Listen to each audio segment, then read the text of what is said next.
From reception to year 2, all children now get free hot school meals, saving their parents £400 a child per year.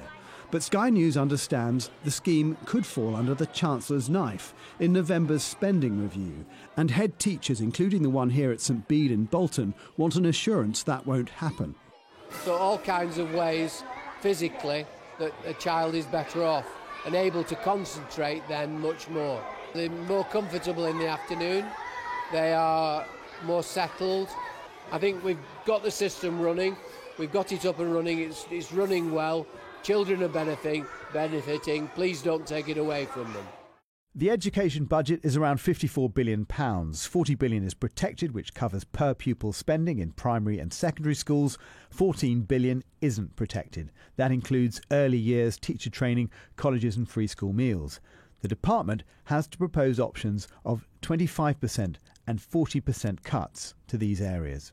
But the question is really one of value for money, and is whether the best use of £800 million a year to pay for free school meals for all children, regardless of their parental wealth. And I'm not convinced that, however nice it is, that it's the best use of resources at the current time.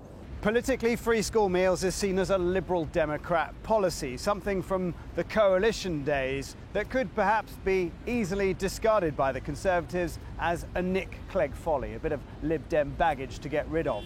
Were it but for this, the Conservative manifesto of 2015, which pledges to keep the programme.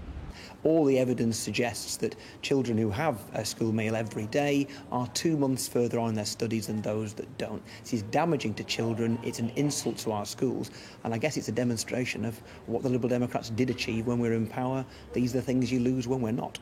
Celebrity chefs have added to calls to keep the programme. Raymond Blanc told Sky News, as a result of the introduction of universal infant free school meals, millions of children who just a year ago were eating sugary, processed packed lunches are now eating a proper nutritious meal. It would be short-sighted and catastrophic to undo that. And Jamie Oliver, currently advising the government on child obesity, said the vast majority of packed lunches get nowhere near the nutritional standards set for school meals. It would be a disaster if it were to be taken away. John Vincent, owner of Leon Restaurants, was commissioned by the last coalition government to come up with the programme, and he's also concerned. Before free school meals, you had the less well-off children eating school dinners that were actually uneconomic. You had the better-off children eating sugary packed lunches, and actually you had the working poor in the middle who weren't eligible for free school meals, who weren't spending very much on school dinners and were having bad quality packed lunches. So suddenly all three groups benefit. By eating together, everybody benefits. But even with millions spent on upgrading school kitchens, the scheme might now be shelved in the Chancellor's budget furnace. Jason Farrell, Sky News.